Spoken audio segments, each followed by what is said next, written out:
Kinabukasan, matapos makapananghalian, ay umalis na agad ng hasyenda si Magnus. Sakay ng bago niyang Pajero. Halos wala namang pinagkaiba ang itsura noon sa dati niyang sasakyan. Mas makintab lang siyempre dahil bago nga. Pagkarating sa hasyenda, ay doon na siya tumuloy sa bahay ni Pandoy. Naabutan niya pa ang ginagawang dalawang bahay na para kina Isay at sa pamilya ni Jaime. Sir Magnus, magandang hapon po. Bati pa ni Jaime. Magandang hapon rin, Jaime. Kumusta ang gawaan ng bahay? Ayos na ayos po. Naglalagay na ng bubong. Tapos ang iba naman ay gumagawa na ng kwarto, papag, lamesa at upuan sa loob.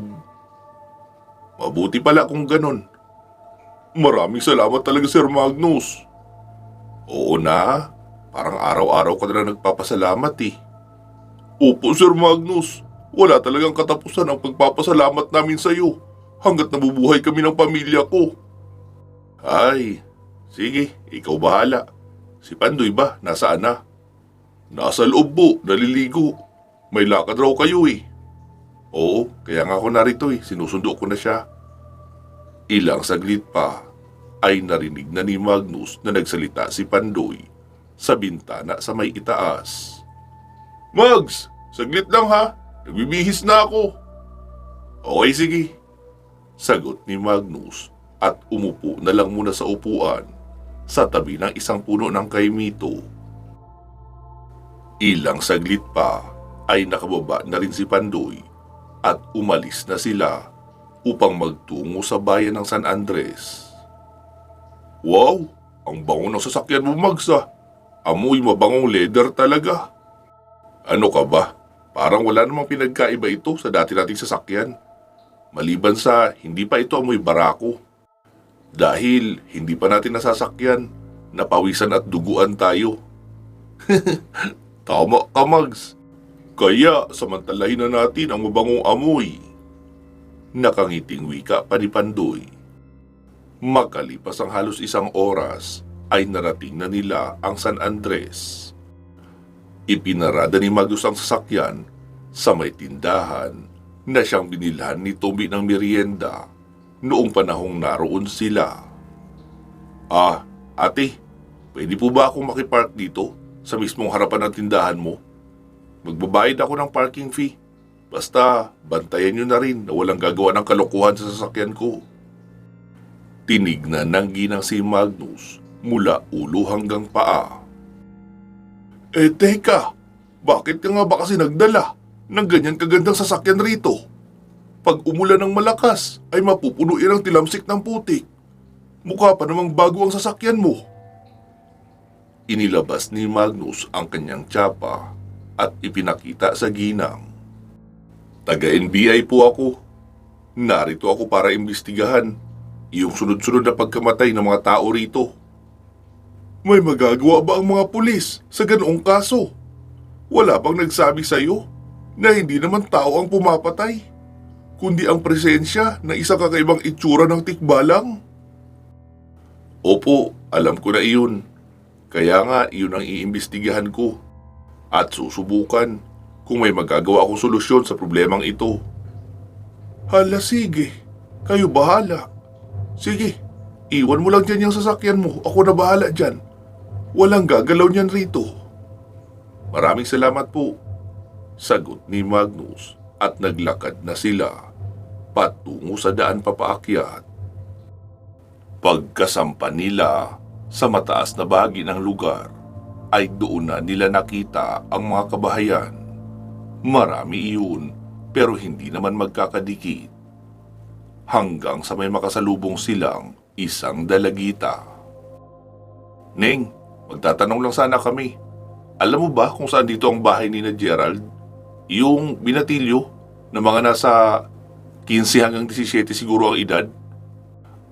Doon po ang bahay nila, sir. Nakita niyo po yung kawayan na iyon sa unahan? Pagkarating niyo riyan, ay may daan po pakaliwa. Sa unahan lang kaunti ay makikita niyo na agad ang bahay na maraming puno sa paligid. Iyon na po ang bahay nila. Okay, salamat Ning ha. Walang anuman po. Nagpatuloy pa nga sa paglalakad ang dalawa hanggang sa makarating sila sa bahay noong binatilyo na kanilang hinahanap. Tao po! Tao po! Tawag ni Magnus sa bukana ng bakuran. Ano yun, iho? Tanong ng isang may edad na ginang. Ako po si Magnus Argente, NBI. Narito po ako para makausap sana si Gerald. Ha? Teka, anong kalokohan ba ang ginawa ng anak ko? Nako, hindi po ganun. Nakausap ko na siya noong nakaraan. Binanggit niya sa akin ang nangyayari rito. Lalo na yung tungkol sa tikbalang na di umano'y dahilan ng pagkamatay ng kuya niya. Ganun ba? Sa tingin mo ba, iho, may magagawa ang isang alagad ng batas sa ganoong kaso? Depende na lang kung may alam ka tungkol sa kababalaghan o may lahi kang albularyo. Parang ganun na nga po. Kaya susubukan ko kung ano ang pwede kong maitulong. Sige, hali kayo dito sa loob ng bahay namin. Dito nyo pag-usapan. Nasa likod si Gerald, nagsisibak ng kahoy. Teka, at tatawagin ko. Sumunod na nga sina Magnus sa ginang papasok ng sala.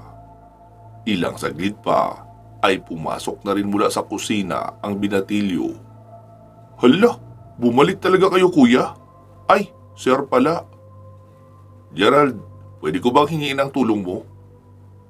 Dalhin mo ako sa lugar na madalas pagpakitaan noong sinasabi mong tikbalang. Agad namang sumabat ang ina. Teka sir, napakadelikado naman yung sinasabi niyo. Lahat ng makakita sa tikbalang na iyon ay namamatay. Namatayan na ako ng isang anak dahil doon. Ayoko nang maging dalawa pa. Sumagot naman ang binatilyo.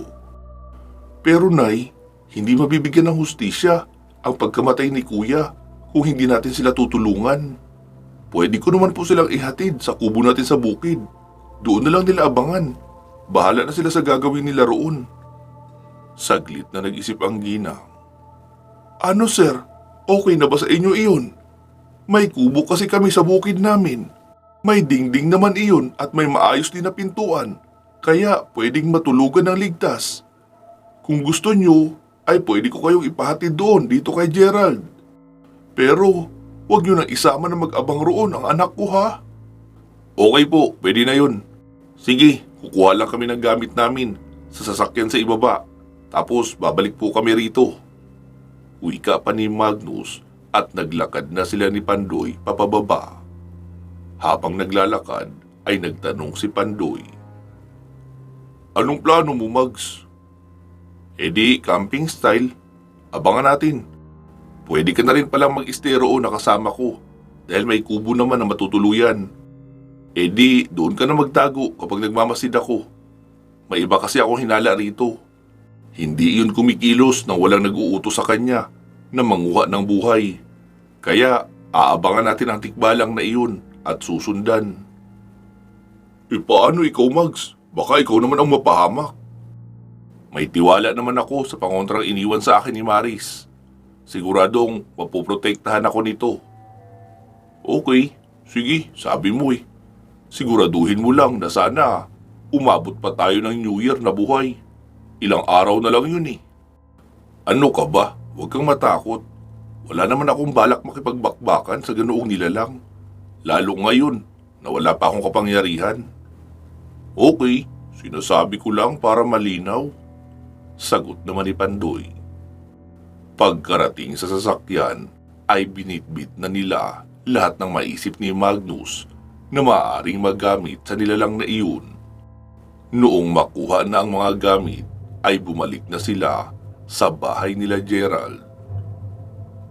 Para saan naman yung dala mong container, Gerald? Tubig po ito na inumin para may tubig kayo roon. May lutuan naman roon. Pwede rin po kayong magluto ng nilagang kamuting kahoy o saging. Marami kaming tanim roon. Ganun ba? Salamat pala ha. Inang, aalis na po kami.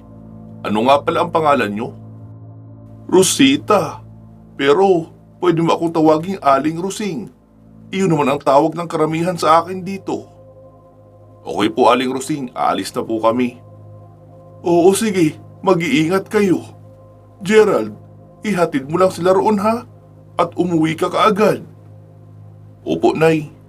Sagot naman ang binatilyo. Habang naglalakad ay nagtanong ang binatilyo. Sir Magnus, ano pong plano niyong gawin doon sa Tikbalang? Uhulihin niyo po ba? Naku, hindi. Gaya nga ng sabi niyo, may makakita lang sa nilalang na iyon ay namamatay na ang tao. E ano pa kaya kung lalapitan ko at uhulihin? Pero huwag kang mag-alala. Gagawin ko ang lahat para mapahinto na ang pagpapakita noon rito sa baryo niyo. Maraming salamat po, Sir Magnus. Naku, huwag ka muna magpasalamat. Wala pa nga akong nagagawa eh. Kahit na po, at least ngayon pa lang, ay nakikita ko na may malasakit kayo sa amin.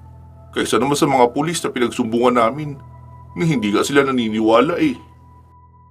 Makalipas ang isang oras na lakaran, ay nakita na nila ang isang agunan. Iyon po ang tawag sa lutuan ng kopra. Pinapausukan roon ang kopra hanggang sa maluto at matuyo bago ibenta sa mga alpor o sa buyer. Hindi kalayuan sa agunan ay may isang kubo na mga nasa 4 na metro kwadrado ang lapad, may bintana at may pintuan. Yan po ang kubo namin, Sir Magnus.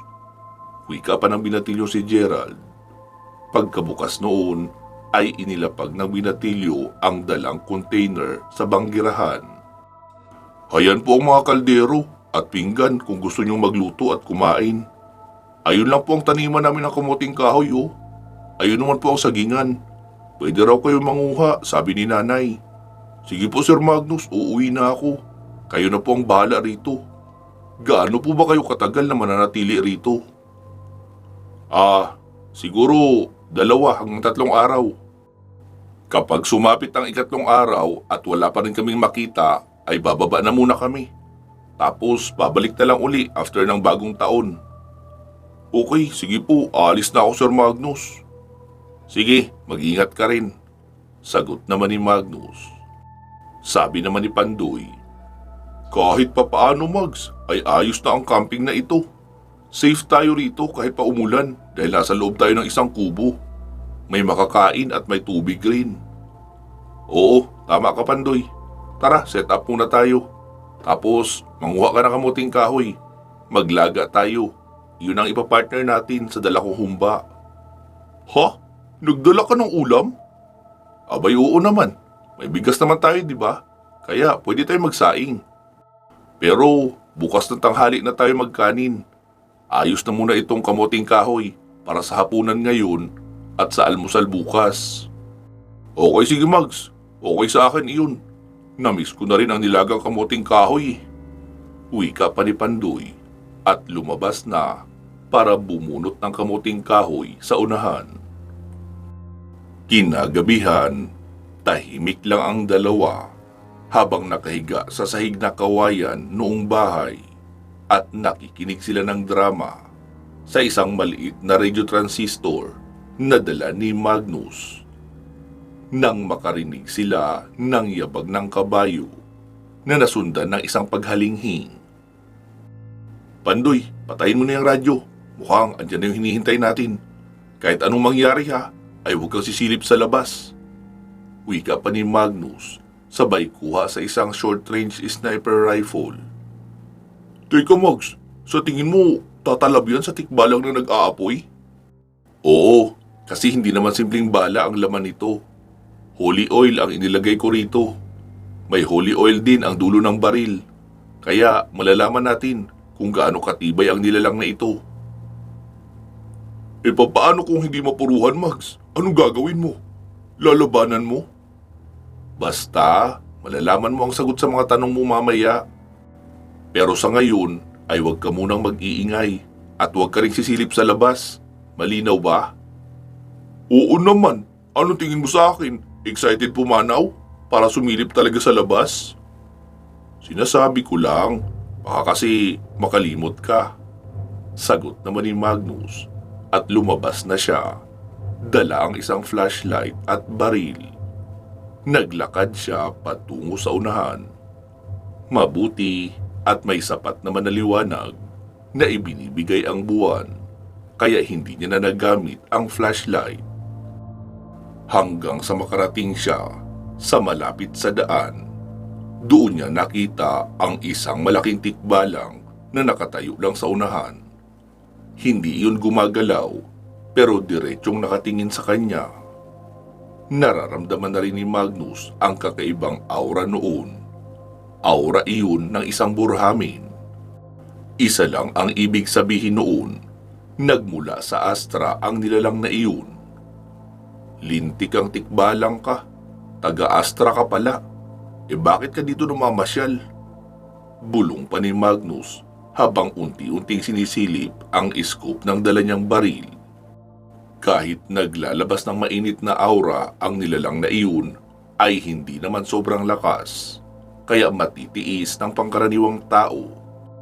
Pero iyon nga lang, kapag normal na tao talaga, ay hindi malayong pumanaw rin agad pagkalipas ng ilang oras.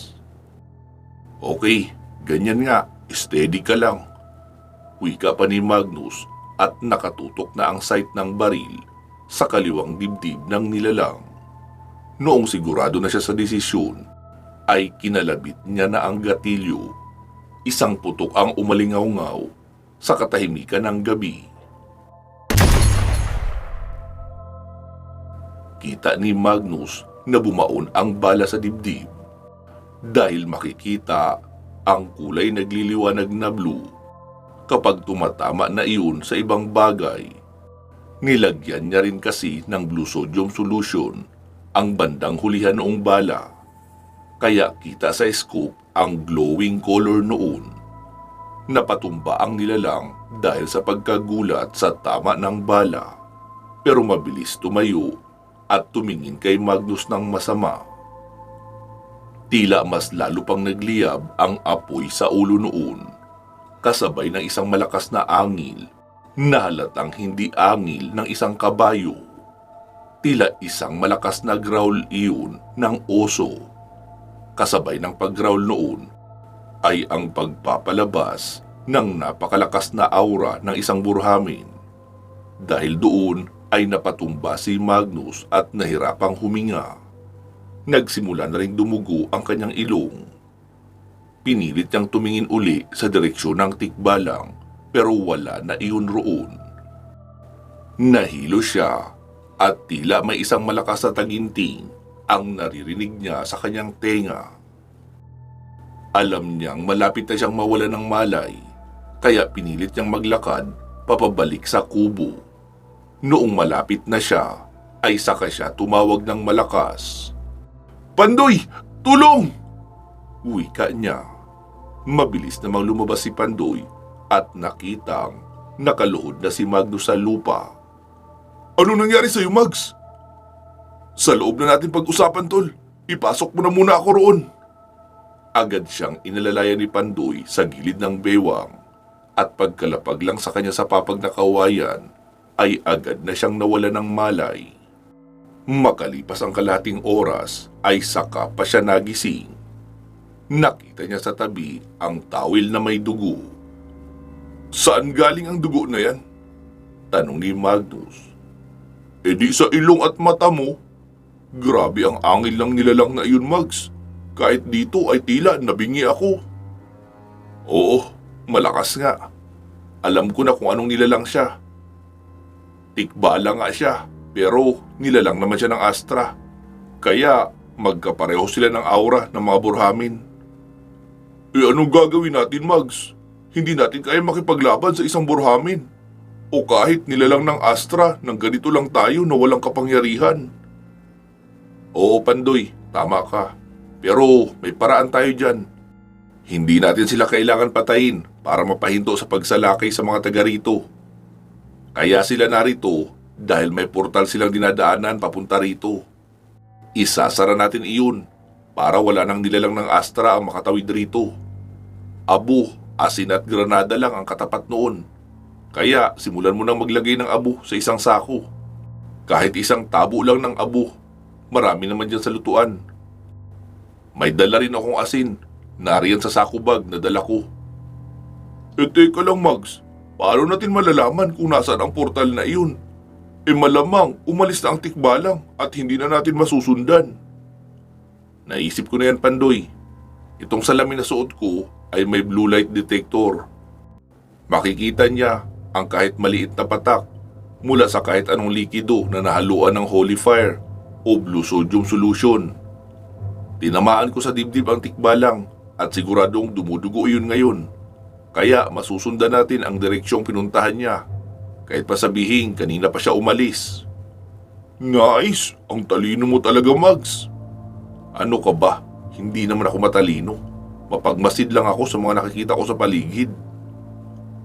Tumayo na si Magnus at uminom muna ng tubig. Si Pandoy naman ay kumilos na para ihanda ang isang tabo ng abo at isang tabo ng asin. Noong handa na ang lahat, ay dahan-dahan na silang lumabas ng kubo. Mags, sigurado ka? Safe sa akin na sumama sa iyo sa portal ng mga taga-Astra? Hindi. Bakit mo ako isasama? Sino ba kasi may sabi sa iyo na isasama kita hanggang sa bungad ng portal? Kapag sigurado na ako kung nasaan iyon, ay iiwanan kita sa malayo. Saka ako lalapit. Kailangan ko lang ng backup dahil nahihilo pa rin ako. Hindi malayong mahimatay pa ako uli. Ganun ba? Akala ko papalapitin mo pa ako roon eh. Ano? Nakikita mo na ba ang mga patak ng dugo ng tikbalang? Wala pa yun dito dahil doon siya nakatayo nung binaril ko. Doon pa lang tayo magche-check kapag nakasampan na tayo sa bahaging iyon. Okay. Sagot ni Pandoy. Ilang saglit pa ay sinabi ni Magnus. Ayun, may nakikita na ako. Sundan na lang natin kung saan ang dulo nito. Tahimik na nga nilang binaybay ang kasukalan kung saan may paisa-isang patak ng dugo ng tikbalang na nahaluan ng bahid ng blue sodium solution at holy oil. Makalipas ang kalating oras ng kanilang paglalakad, ay nagsalita si Pandoy. Mags, hindi ko na kaya. Dito na lang kita hihintayin. Pagkalingon ni Magnus kay Pandoy ay nakita niyang may dugo na rin na tumutulo sa ilong noon. Sige tol, umupo ka lang rito sa tabi ng puno ha. Hawakan mo mabuti ang itak mo. Babalikan kita agad. Mukhang malapit na rito ang portal. Mabigat na masyado sa pakiramdam eh. Mags, mag-iingat ka ha. Kung hindi kaya, edi atras na muna tayo. May next time pa naman para bumalik kapag nasa kondisyon na tayo pareho. Oo tol, huwag kang mag-alala, kaya ko pa. Wika ni Magnus at nagsimula ng humakbang papalayo kahit nahihilo na rin. Pagkarating niya sa may bandang dulo ay nakita niyang may paahon pang bahagi at parang bangin na sa kabila noon. Gumapang na si Magnus upang makarating doon. Masyado na kasi iyong paakyat. Noong marating niya ang pinakatuktok, nakita niya ang isang nagliliwanag na pula na portal sa lupa. Naroon ang tikbalang nakatayo habang hawak ang nagdurugong dibdib. Ilang saglit pa ay tumalon iyon papasok sa butas at nawala. Nahihirapan na si Magnus huminga pero pinilit niya pa rin makalapit sa butas na yun. Noong nasa 3 metro na lang ang distansya niya roon, ay ibinukas niya na iyong sako na dala niya at inilagay ang granada sa loob. Gumawa siya ng butas sa sako para makalabas ang bahagi ng pin na kanyang bubunutin. Sa kanya itinali ang sako na may lamang tag-isang tabo ng asin at abo. Gumapang pa siya papalapit sa butas. Hanggang sa 1 metro na lang ang layo niya roon. Binunot niya na ang pinanggranada at inihulog ang sako sa butas. Ilang segundo lang noong mahulog iyon ay agad nang sumabog, kasabay ng pagsasara ng portal. Pagkatapos ng pagsabog ay biglang umuga ang lupa at natibag ang itaas na bahagi ng bukana ng kuweba. Kaya nagmamadaling gumapang si Magnus papalabas. Noong makalabas na siya, ay nabagsakan pa siya ng katamtamang laki ng bato sa ulo, kaya nawalan siya ng malay. At nagpagulong-gulong na lang paibaba ang kanyang walang malay na katawan hanggang sa makarating siya sa ibabang bahagi na matalahib. Maging si Pandoy ay nawalan na rin ng malay sa pinag-iwanan sa kanya ni Magnus na puno. Kinabukasan, nagising si Magnus noong may tumatapik sa kanyang mukha. "Mags, gising! Mags, gumising ka na!" Unti-unti niyang iminulat ang kanyang mga mata. "Ha? Umaga na?" "Oo mukhang pareho tayo nawalan ng malay dahil sa mabigat na aura." Sabi naman ni Magnus. "Ako, hindi. Naaalala ko, tinamaan ako ng natibag na bato sa ulo, kaya ako nahilo at nawala ng malay." "Hala, oo nga Mags, may natuyong dugo sa ulo mo." "Hayaan mo na, sa bahay na lang natin yan linisan at ipatahi kung mahaba ang hiwa." Kumusta Mags ang portal ng Astra na nilabasan ng tikbalang?" "Mukhang sarado na dahil hindi ko na nararamdaman ang aura ng Astra rito." "Oo nga Mags, hindi ko na rin nararamdaman. Tara na, umuwi na tayo." Wika pa ni Pandoy at inalalay na si Magnus na makatayo. Muli na nga silang naglakad papabalik sa kubo at nagligpit ng kanilang mga gamit. Noong ayos na ang lahat ay isinarado na nila ang pinto ng kubo at umalis na. Doon muna sila dumiretso sa bahay noong binatilyo si Gerald. "Hala Sir Magnus, anong nangyari sa inyo?" tanong ng binatilyo. Sabi naman ng nanay noon na si Aling Rosing. "Oo nga sir, napalaban ba kayo sa tikbalang na iyon?" Sabi naman ni Magnus. Medyo lang po." "Napatay niyo ba iyon sir?" "Hindi po, pero sa tingin ko ay hindi na yun magpapakita sa inyo rito. Ito po ang calling card ko. Tawagan niyo ako kapag may nakakita uli sa inyo sa tikbalang na iyon at namatay." "Oo sige sir, gagawin namin yan." Sige po Aling Rosing. Salamat sa tulong niyo. Aalis na kami." "Maraming salamat din po Sir Magnus." Wika ni Gerald. Tumango lang si Magnus at naglakad na papalayo. Pagkarating sa tindahan ay sabi ng tindera. Anong balita sir? Napatay niyo po ba?" "Hindi po, pero kung sakaling may makakita pa sa inyo noong tikbalang na nag-aapoy ang ulo, ay tawagin niyo lang ako at babalik ako rito. Ito ang calling card ko." "Naku sir, mukhang nagawa niyo ng paraan iyon na kahit hindi niyo napatay." Oo, parang gano'n na nga. Ito ang bayad sa pagbabantay mo ng sasakyan ko." "Naku sir, huwag na po. Kami pa nga ang may utang na loob sa inyo dahil sa ginawa niyo sa tikbalang." Okay. Maraming salamat pala." Sagot ni Magnus at sumakay na siya sa sasakyan. Naikarga na rin naman ni Pandoy ang mga gamit nila sa likuran. "Saan tayo Mags?" "Sa klinik na muna tayo Pandoy. Tsaka ikaw na muna ang magmaneho.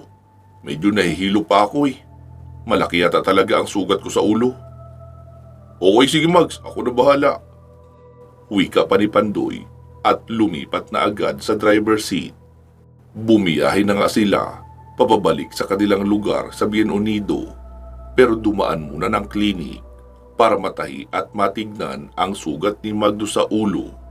Matapos matahi ay niresetahan din siya ng doktor ng gamot para roon.